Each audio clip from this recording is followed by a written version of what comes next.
ഏഷ്യാനെറ്റ് വീണ്ടും ഒന്നാമത് അല്ലേ? വീണ്ടും കയറി വന്നു. കഴിഞ്ഞ 2 ആഴ്ചയായിട്ട് അതോ ഈ ആഴ്ച? 3 ആഴ്ചയായി പുറകിലായിരുന്നു. ആദ്യം 2ാം സ്ഥാനത്തേക്ക് പോയി, പിന്നീട് 3ാം സ്ഥാനത്തേക്കും ഏഷ്യാനെറ്റ് വീണു. ഇപ്പോൾ ഈ ആഴ്ച എത്തിയപ്പോൾ ഏഷ്യാനെറ്റ് തിരിച്ചു വന്നിരിക്കുന്നു. അവരുടെ പോയിന്റ് നില ഏഷ്യാനെറ്റിന് 109 പോയിന്റും, തൊട്ട് താഴെ 24-ന് 101 പോയിന്റ്, റിപ്പോർട്ടർ ടിവിക്ക് 93 പോയിന്റ്. ഏഷ്യാനെറ്റ് വ്യക്തമായൊരു ലീഡ് അക്കാര്യത്തിൽ ഉണ്ട്. ഏഷ്യാനെറ്റിന് സ്ഥിരതയുണ്ട്, അവരുടെ പ്രേക്ഷകർക്ക് സ്ഥിരതയുണ്ട്. ആ പ്രേക്ഷകർ എപ്പോഴും അവരെ കാണാനുണ്ട്. അപ്പൊ അവരെ അപകടം മണത്തു അവർക്ക് സംഭവിച്ചുകൊണ്ടിരിക്കുന്ന നമ്മൾ പലപ്പോഴും പറയുന്നുണ്ട്, അവർ ഇപ്പൊ എങ്ങനെ മുന്നോട്ട് പോയിക്കൊണ്ടിരുന്നോ അതേ രീതിയിൽ ഒരു മാറ്റവും ഇല്ലാതെ അവർ പോകുകയുള്ളൂ എന്നുള്ളൊരു വാശിയിൽ നിന്നൊക്കെ അവർ മാറി. അവരുടെ മെയിൻ ആയിട്ടുള്ള, അതായത് ലീഡിങ് ക്യാരക്ടേഴ്സ് എല്ലാം പുറത്തു വന്നു. അവർക്ക് എങ്ങനെയാണ്, അവരുമായിട്ടൊരു 8 മണിക്കുള്ള ചർച്ചയ്ക്കാണ് വിനു വി ജോൺ എത്താറുള്ളത് സാധാരണ. അദ്ദേഹം അടക്കമുള്ളവർ മോർണിംഗ് ഡ്യൂട്ടി എടുത്തു തുടങ്ങി. അദ്ദേഹം അടക്കമുള്ളവർ സീനിയർ ആയിട്ടുള്ളവരൊക്കെ മോർണിംഗ് ഡ്യൂട്ടി എടുത്ത് രാവിലെ തന്നെ ഫ്ലോറിൽ എത്താൻ തുടങ്ങി. 24 അങ്ങനെയാണല്ലോ പിടിച്ചു കയറി വന്നത്. 24-ലെ പ്രത്യേകത എന്ന് വെച്ച് കഴിഞ്ഞാൽ സാറിന് ഉറക്കമില്ല. സാർ രാവിലെ ഫ്ലോറിലുണ്ട്. സാറ് രാവിലെ 24 ഫ്ലോറിലുണ്ടാവും. രാവിലെ മോർണിംഗ് ഷോ, പിന്നെ ഗുഡ് മോർണിംഗ് വിത്ത് SKN. അപ്പോൾ അത് 10 മണി വരെ അദ്ദേഹം അവിടെ ഉണ്ടാവും. അത് കഴിഞ്ഞാൽ 10 മണി കഴിഞ്ഞാൽ അദ്ദേഹം നേരെ പോകുന്നത് ഫ്ലവേഴ്സിന്റെ ഓഫീസിലേക്കാണ്. ഫ്ലവേഴ്സിൽ പോയിരിക്കും അദ്ദേഹം, ഫ്ലവേഴ്സിന്റെ ഓഫീസിൽ പോയിരിക്കും. അത് കഴിഞ്ഞാൽ അദ്ദേഹം ആവശ്യമുണ്ടെന്നുണ്ട് കഴിഞ്ഞാൽ വീണ്ടും അദ്ദേഹം 24-ന്റെ ഓഫീസിലേക്ക് തിരിച്ചു വരും. അതായത് ഫുൾ ടൈം ആണ് അദ്ദേഹം ഫ്ലവേഴ്സിലും 24-ലുമായിട്ട് മാറി മാറി തിരിഞ്ഞ് അദ്ദേഹം നിൽക്കുന്നുണ്ട്. പിന്നെ SKN നിൽക്കുന്നിടത്തോളം കാലം SKN കാണാൻ ആൾക്കാരുണ്ട്. SKN ഭയങ്കര പ്രേക്ഷകരുണ്ട്. ഭയങ്കര പ്രേക്ഷക പ്രീതി കിട്ടിയ ഒരാളാണ് SKN. പ്രേക്ഷകർ വളരെ പ്രഗത്ഭനായിട്ടുള്ള മാധ്യമ പ്രവർത്തകൻ, വളരെ സീനിയർ ആയിട്ടുള്ള മാധ്യമ പ്രവർത്തകൻ.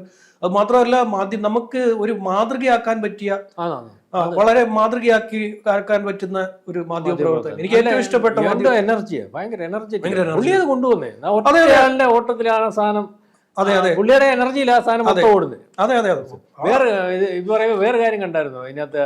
അന്ന് ഈ ഏഷ്യാനെറ്റ് 3ാമത് പോയിട്ട് 24 1ാമതും ഇങ്ങനെ വന്നപ്പോ നമ്മുടെ ABC മലയാളത്തിന്റെ ഒരു വൈറലായ ഒരു ഗ്രൂപ്പ് കണ്ടായിരുന്നു, ഒരാളിട്ടത് കണ്ടായിരുന്നു.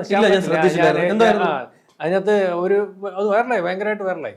ഇത് ഏഷ്യാനെറ്റിന്റെ വ്യൂവേഴ്സ് മറ്റവരുടെ വ്യൂവേഴ്സ് കൂടിയതല്ല, ഏഷ്യാനെറ്റിന്റെ വ്യൂവേഴ്സ് കുറഞ്ഞതാണ്, യാഥാർത്ഥ്യമാണ്. ഏഷ്യാനെറ്റിന്റെ വ്യൂവേഴ്സ് കുറഞ്ഞത് ഏഷ്യാനെറ്റിന്റെ ന്യൂസിനകത്ത് സത്യസന്ധത ഇല്ലായ്മ കൊണ്ടാണ് അത് കുറഞ്ഞത്. മനസ്സിലാവുന്നുണ്ടോ? അപ്പൊ അതിനപ്പുറം മറ്റേ 24-ഉം റിപ്പോർട്ടറും മറികടന്നു. ഏഷ്യാനെറ്റ് ചില പക്ഷം പിടിച്ച് കാര്യങ്ങൾ സംസാരിക്കുന്നു. ആ പ്രേക്ഷകരൊക്കെ ഇപ്പൊ ABC മലയാളത്തിലാണ്. ABCക്ക് ആണ് ഈ പ്രേക്ഷകരൊക്കെ എന്ന് പറഞ്ഞിട്ട് ഒരു വലിയ വൈറലായിട്ടുള്ള കണക്കനുസരിച്ചുള്ള ഇത് വന്നിട്ടുണ്ടായിരുന്നു. കാരണം സത്യസന്ധമായിട്ട് കാര്യം പറയണം, ന്യൂസുകൾ സത്യസന്ധമായിട്ട് ചെയ്യണം. ഇപ്പൊ ന്യൂസുകൾ നോക്കണമെങ്കിലും അല്ലെങ്കിൽ ലോക കാര്യങ്ങളും സത്യസന്ധമായിട്ട് അറിയണമെങ്കിൽ ABC മലയാളത്തിൽ നോക്കണമെന്നൊക്കെ പറഞ്ഞ വലിയൊരു കുറിപ്പ് ഉണ്ടായിരുന്നു. ഞാൻ കണ്ടത്, ഞാൻ അയച്ചുതരാം. ഞാനിത് കഴിഞ്ഞ പ്രാവശ്യം, ഇത് സത്യമാണ്, പ്രേക്ഷകരുടെ എണ്ണം കുറയുന്നു. അതെ, ഇവർക്ക് മാത്രമല്ല എല്ലാവർക്കും കുറഞ്ഞിട്ടുണ്ട്. കഴിഞ്ഞ പ്രാവശ്യം എന്ന് വെച്ച് കഴിഞ്ഞാൽ ഏഷ്യാനെറ്റിന് 132 പോയിന്റ് ആയിരുന്നു. 132 പോയിന്റ് ഉണ്ടായിരുന്നതാണ് ഇപ്പൊ 109 ഇടിഞ്ഞത്. അതേസമയം 24-നും അന്ന് 133 പോയിന്റ് ഉണ്ടായിരുന്നു. 133 പോയിന്റിൽ നിന്ന് 24 101 പോയിന്റിലേക്ക് ഇടിഞ്ഞു. അതായത് എല്ലാ ചാനലിലും ഇടിവ് സംഭവിച്ചിട്ടുണ്ട്. അതായത് പ്രേക്ഷകർ കുറഞ്ഞു.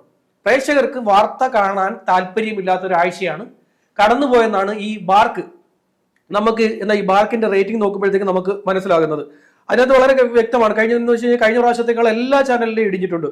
റിപ്പോർട്ടറൊക്കെ നല്ല രീതിയിൽ ഇടിഞ്ഞിട്ടുണ്ട്. റിപ്പോർട്ടർ 93 പോയിന്റിലേക്ക് വീണിട്ടുണ്ട്. പിന്നെ അടുത്തൊന്നും ആരുമില്ല കേട്ടോ.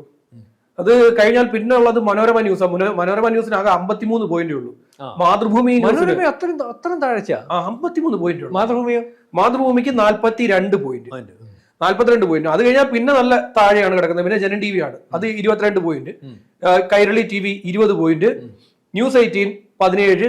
ഏറ്റവും താഴെ 9ാം സ്ഥാനത്തായിട്ട് മീഡിയ 1 14 പോയിന്റിലേക്ക്. മാതൃഭൂമി എന്തുകൊണ്ട് താഴെ പോകുന്നു എന്നുള്ളതിന്റെ കാര്യം എന്താ അറിയാമോ? മാതൃഭൂമിക്ക് കുറച്ച് കാലമായിട്ട് കുറച്ച് സ്നേഹം ചില ആൾക്കാരെ, അതായത് സമൂഹത്തിൽ നമ്മൾ അടുപ്പിക്കാൻ പാടില്ലാത്ത, കുറച്ച് അകറ്റി നിർത്തേണ്ട ചില ആളുകളോട് മാതൃഭൂമിക്ക് വല്ലാത്തൊരു സ്നേഹം ഇടയ്ക്കിടയ്ക്ക് കൂടും. ആ സ്നേഹം കൂടുന്നതിന്റെ ഭാഗമായിട്ട് ഇടയ്ക്കിടയ്ക്ക് മാതൃഭൂമി പത്രത്തിൽ ചില വാർത്തകൾ വരും. ഇത് കണ്ടോ, വെൽഫെയർ പാർട്ടി മാർച്ചിൽ സംഘർഷം. വെൽഫെയർ പാർട്ടി ആരുടെയാ? ജമാഅത്തെ ഇസ്ലാമിയുടേതാണ് വെൽഫെയർ പാർട്ടി. ഇത്രയും പറഞ്ഞോണ്ട് ഞാൻ ഒരു കാര്യം പറയാം. അതെ, ഈ സാധനം ഇടയ്ക്കിടയ്ക്ക് ഇങ്ങനെയുള്ള സ്നേഹ കൂടുതൽ ഇവരോട്, ഈ ജമാഅത്തെ ഇസ്ലാമിയോട് മാതൃഭൂമിക്ക് ഇടയ്ക്കിടയ്ക്ക് സ്നേഹം കൂടുതലാണ്. ഇങ്ങനെയുള്ള അവരുടെ മാർച്ചിനൊന്നും ആരും ഒരു പ്രാധാന്യം കൊടുക്കാത്ത വെൽഫെയർ പാർട്ടി ഏതിന്റെ ആളാണ്? ജമാഅത്തെ ഇസ്ലാമി. ജമാഅത്തെ ഇസ്ലാമി. ഈ ജമാഅത്തെ ഇസ്ലാമി ആരാണ്? ജമാഅത്തെ ഇസ്ലാമിയാണ് അവിടെ ബംഗ്ലാദേശില് ഒരു വിഭാഗത്തെ തെരഞ്ഞു പിടിച്ച് കൊന്നുകൂട്ടി. അതിന്റെ അർത്ഥം തന്നെ ലോകം മൊത്തം ഇസ്ലാം രാജ്യമാകണോ? അതെ അതെ, അതാണ് ലക്ഷ്യം വെക്കുന്നത്. മതരാഷ്ട്രമാണ് അവരുടെ അജണ്ട. അപ്പോൾ അങ്ങനെ ഉള്ളത് കൊണ്ട് മാതൃഭൂമിക്ക് ഇപ്പൊ എത്രയാണെന്ന് പറയുമ്പോൾ 42 പോയിന്റ്. മാതൃഭൂമി 42 തന്നെ നിൽക്കട്ടെ കേട്ടോ.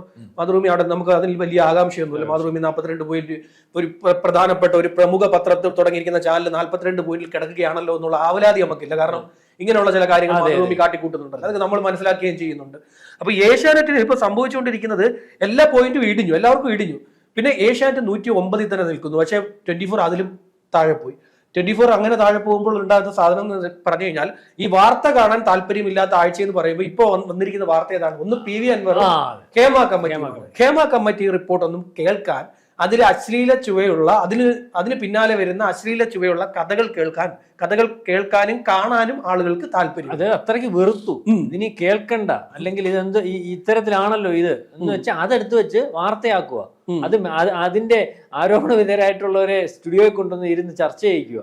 അത്തരത്തിലൊരു തനിനിറം പത്രത്തിന്റെ പണ്ട് നമുക്ക് ഓർമ്മയില്ലേ, തനിനിറം പത്രം എന്ന് പറയാൻ അറിയാമല്ലോ, ഈ ബലാത്സംഗം, ഒളിഞ്ഞോട്ടം, ഈ മറ്റേ അങ്ങനത്തുള്ള വാർത്തകൾ മാത്രം വരും. അതേ രീതിയിലേക്ക് പോവാ. ഒരു സ്റ്റാൻഡേർഡ് ഇല്ലാത്ത എനിക്ക് ഒരു ആൾക്കാർ മഞ്ഞ കഥകൾ മാത്രം. അതുകൊണ്ട് ഇപ്പൊ വീണ്ടും റേറ്റിംഗ് പോകും. മാത്രമല്ല, ഇത് നാളെ കാലത്ത് വരാൻ പോകുന്ന ഈ വിശ്വാസ്യതയും പോകും. നമ്മൾ ഓരോരുത്തർക്കും ഓരോ, ഇപ്പൊ നമ്മൾ ശ്രീകണ്ഠൻ നായരെ പറ്റി പറയുന്നില്ല, അദ്ദേഹം നല്ല ആളാണ്, മറ്റേ ഇതുപോലെ ഓരോ പ്രസ്ഥാനത്തെ പറ്റിയും അല്ലെങ്കിൽ ഏഷ്യാനെറ്റിനെ പറ്റി, 24-നെ പറ്റി, അല്ലെങ്കിൽ ഓരോ ചാനലിനെ പറ്റിയൊക്കെ ഓരോ വിലയിരുത്തലുണ്ടല്ലോ. എല്ലാരെ പറ്റിയും ഉണ്ട്. ഇപ്പം നീ എന്നെ പറ്റി വിലയിരുത്തല്, ശ്യാം, അങ്ങനെ ഓരോ വ്യക്തികളെ പറ്റി പോലെ ഇതിനെപ്പറ്റി എല്ലാം ഒരു വിലയിരുത്തലുണ്ട്.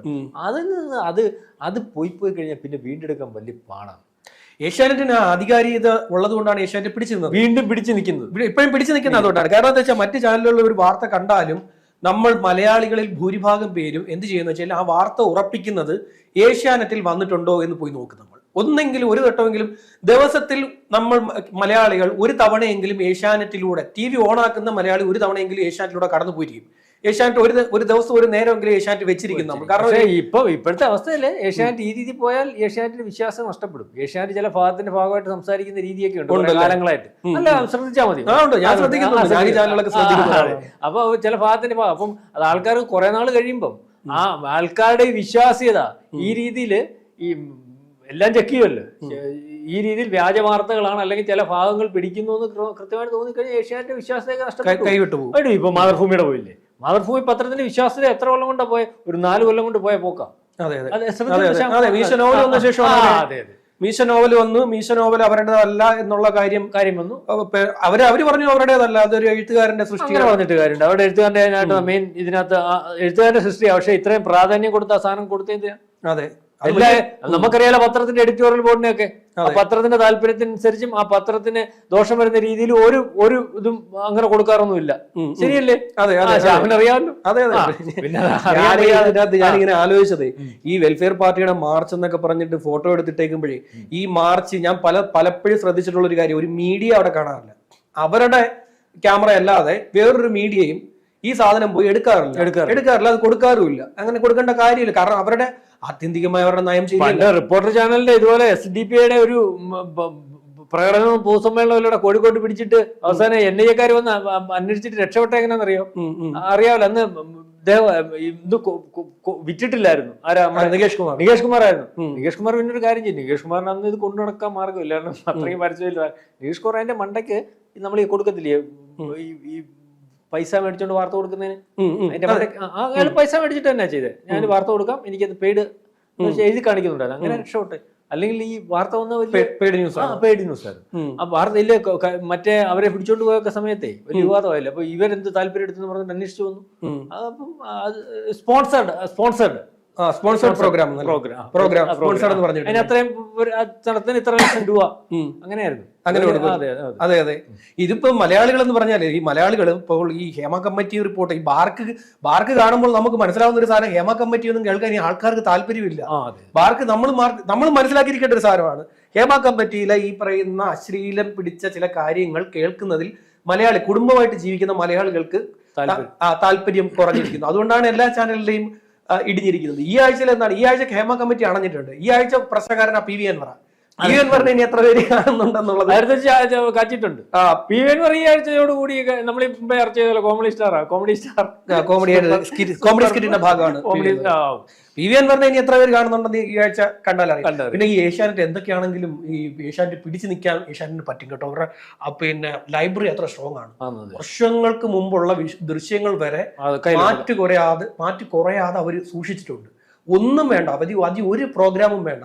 1990 SFIയുടെ മാർച്ച്, അല്ലെ CPMന്റെ മാർച്ച്, അല്ലെങ്കിൽ ഏതെങ്കിലും ഒരു നേതാവിന്റെ പ്രസംഗം, K. കരുണാകരന്റെ പ്രസംഗം എന്നൊക്കെ പറഞ്ഞ 1/2 മണിക്കൂർ എടുത്തിട്ടാൽ തന്നെ അത് ആൾക്കാർ ഇവിടെ നിന്ന് കാണുമല്ലോ. കാര്യം ഇതൊന്നും യൂട്യൂബിൽ പോലും കിട്ടത്തില്ല. യൂട്യൂബിൽ പോലും നമ്മൾ പോയിട്ട് 1990 85 അല്ലെ 88 ഒക്കെ പിന്നെ കരുണാകരൻ പ്രസംഗിച്ചത് ദാ എന്ന് പറഞ്ഞു കഴിഞ്ഞാൽ യൂട്യൂബിൽ പോയി ചോദിച്ചാൽ യൂട്യൂബ് തരത്തില്ല. യൂട്യൂബിന്റെ ആ സാധനമില്ല. പിന്നെ യൂട്യൂബിന്റെ ഇത് നമ്മൾ അത് എടുക്കാൻ നോക്കുകയാണെങ്കിൽ ഏഷ്യാനെറ്റിനകത്ത് ഒന്ന് കോപ്പിറൈറ്റ് വയ്ക്കും. യൂട്യൂബിന്റെ എടുത്ത് നമ്മൾ അടിച്ചു മാറ്റാൻ നമ്മൾ എടുത്ത ആ വിഷ്വൽ നമ്മൾ എടുക്കുന്നതെന്ന് വെച്ചോ, എടുത്തു കഴിഞ്ഞാൽ അതിനകത്ത് വലിയ ഏഷ്യാനെറ്റിന്റെ ഒരു എംബ്ലം കാണും. അത് യൂട്യൂബിൽ കിടപ്പുണ്ടെങ്കിൽ ആ വീഡിയോ എപ്പോഴെങ്കിലും ഏഷ്യാനെറ്റ് അത് പിന്നീട് പ്ലേ ചെയ്തിട്ടുണ്ടെങ്കിൽ യൂട്യൂബിൽ അത് കിടക്കും. ഏഷ്യാനെറ്റിന്റെ സൈറ്റിൽ അത് ഉണ്ടാവും. നമ്മളത് പോയിട്ട് അതിന്റെ URL എടുത്ത് നമ്മൾ ഡൗൺലോഡ് ചെയ്ത് നമ്മൾ ഉപയോഗിച്ചാൽ ഏഷ്യാനെറ്റ് അപ്പം നമ്മളടുത്ത് കോപ്പിറൈറ്റ് ചോദിച്ചുകൊണ്ട് വരും. കാരണം മാത്രമല്ല നമുക്ക് അതിനകത്തൊന്നും ചെയ്യാൻ പറ്റത്തില്ല. അത് മാസ്ക് ചെയ്യാനും പറ്റത്തില്ല. അവരുടെ എംബ്ലം അത്ര വലിയ എംബ്ലം അടിച്ചു വെച്ചിരിക്കുന്നത്. ഏഷ്യാനെറ്റ് എന്ന് പറഞ്ഞിട്ട് വലിയൊരു എംബ്ലം അതിനകത്ത് ഒരു വൈറ്റ് ശ്രദ്ധിച്ചിട്ടുണ്ട്. ഒരു വൈറ്റ് എംബ്ലം അതിനകത്ത് വലിയ രീതിയിൽ അടിച്ചു വെച്ചിട്ടുണ്ട്. അത്രയും ദൃശ്യങ്ങൾ അവരുടെ കയ്യിലുണ്ട്. അതുകൊണ്ട് ഏഷ്യാനെറ്റിന് എങ്ങനെയാണെങ്കിലും ഏഷ്യാനെറ്റ് പിടിച്ചിരിക്കാൻ പറ്റും. ബാക്കിയുള്ള ചാനലുകളെല്ലാം ഈ കഴിവ് കൊണ്ടാണ് പിടിച്ചിരിക്കുന്നത്. ഇപ്പം 24 നോക്കിക്കഴിഞ്ഞാൽ 24 അത്രയും പഴക്കമുള്ള ദൃശ്യങ്ങളൊന്നും 24 കഴിഞ്ഞ ഒരു 5 കൊല്ലത്തെ ദൃശ്യങ്ങളും കാര്യങ്ങളും ഒക്കെ 24 4-5-6 കൊല്ലത്തെ ദൃശ്യങ്ങളെ 24 ഉള്ളൂ. അതുപോലെ ബാക്കി എല്ലാ ചാനലിന്റെയും സാഹചര്യം അതാണ്. കുറച്ചുകൂടെ ഈ പറയുന്ന പോലെ ദൃശ്യങ്ങൾ ഉള്ളത് മനോരമയുടെ മനോരമയിൽ കുറെയൊക്കെ ഇരിപ്പുണ്ട്. കുറെയൊക്കെ മനോരമയുടെ കയ്യിലുണ്ട്. ബാക്കി ആരുടെയിലും ഇല്ല. ബാക്കി ആരുടെ കയ്യിലും ഇല്ലെന്ന് പറഞ്ഞു കഴിഞ്ഞാൽ ചില ചാനലിന്റെയൊക്കെ പഴയ ഇത് അടിച്ചു പോയിട്ടുണ്ട്. ഈ മെമ്മറി സാധനമൊക്കെ അടിച്ചു പോയിട്ടുണ്ട്. ചിലരുടെയൊക്കെ അടിച്ചു പോയിട്ടുണ്ട്. അതായത് വൈറസ് കയറിയിട്ട് അടിച്ചു പോകും. അതുകൊണ്ട് ചിലപ്പം ക്വാളിറ്റിയില്ല സാധനമായിരിക്കും. അല്ല, അത് വൈറസ് കയറിയിട്ട് ഇത് അടിച്ചു പോവുകയും ചെയ്ത് അത് ഇങ്ങനെ ഉള്ളത് കൊണ്ട് ഏഷ്യാനെറ്റ് എങ്ങനെയെങ്കിലും ഒക്കെ പിടിച്ചു നിന്ന് ഇങ്ങനെ പോകാൻ പറ്റും. ബാക്കിയുള്ളവർ കടുത്ത മത്സരം ഇനിയും കാഴ്ച വെക്കേണ്ടി വരും. 24 അതുപോലെ തന്നെ 24 ഇപ്പൊ എന്തായാലും താഴെ സാറിന് ഭയങ്കര മത്സര ബുദ്ധിയാണ്.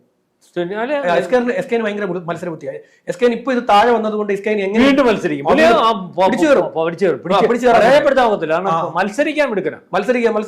മത്സരിച്ചുകൊണ്ടേയിരിക്കും അദ്ദേഹം മത്സരിച്ചു. അത് നല്ല ആരോഗ്യപരമായിട്ടുള്ള മത്സരത്തിന് അദ്ദേഹം എപ്പോഴും തയ്യാറാവുന്നു. എനിക്ക് ഏറ്റവും ഇഷ്ടപ്പെട്ട ഒരു മാധ്യമ പ്രവർത്തകനാണ്. എത്രയോ കാലം കൊണ്ട് പിടിച്ചിരിക്കുന്നു. അതെ, എത്രയോ വർഷങ്ങളായിട്ട് നമ്മൾ നമ്മുടെ കുഞ്ഞുനാൾ പോലെ കാണുന്നത്, ചെറിയ പ്രായം മുതലേ കാണുന്നതാണ് നമ്മൾ. അന്നും ഇതുപോലെ അതെ, അന്നും നമ്മൾ ആരാധനയോടുകൂടിയാണ് അദ്ദേഹത്തെ നോക്കുന്നത്. ഇന്നും അതേ ആരാധനയോടുകൂടിയാണ് നോക്കി കാണാറുള്ളത്. ഏതായാലും ഏഷ്യാനെറ്റിനെ മറിക്കാനുള്ള ശ്രമം. ഏഷ്യാനെറ്റ് തിരിച്ചു വന്നിരിക്കുന്നു. ഏഷ്യാനെറ്റ് സൂക്ഷിച്ച് കഥകൾ പറഞ്ഞാൽ ഏഷ്യാനെറ്റ് പിടിച്ചിരിക്കാൻ ആരെങ്കിലൊക്കെ പക്ഷം പിടിക്കാൻ പോയി കഴിഞ്ഞാൽ അത് കയ്യിൽ പോകും. അവരുടെ നമ്മുടെ പ്രേക്ഷകർ കൈവിട്ട് കഴിഞ്ഞുണ്ടല്ലോ. നമുക്ക് പിടിച്ച് ഒരു മാധ്യമ സ്ഥാപനമാണെങ്കിലും ഒരു മാധ്യമ പ്രവർത്തകനാണെങ്കിലും നമ്മളെ പ്രേക്ഷകനെ വളരെ ബഹുമാനപൂർവ്വം കാണണം. നമ്മൾ അവരെ വെല്ലുവിളിക്കാനും നിങ്ങളെ പണി നോക്കുക, ഞാൻ എനിക്ക് തോന്നിയതൊക്കെ പറയുന്നുള്ള രീതിയിലൊക്കെ നിൽക്കുകയാണെങ്കിൽ ഒരു മാധ്യമ സ്ഥാപനത്തിന് നിന്നു പോകാൻ പറ്റില്ല. അത് ഇന്നല്ലെങ്കിൽ നാളെ അതൊരു എന്താ പറയാ ഒരു ഇരുതല മൂർച്ചയുള്ള വാളാണ്. അത് നമ്മുടെ തലയിൽ വീഴും.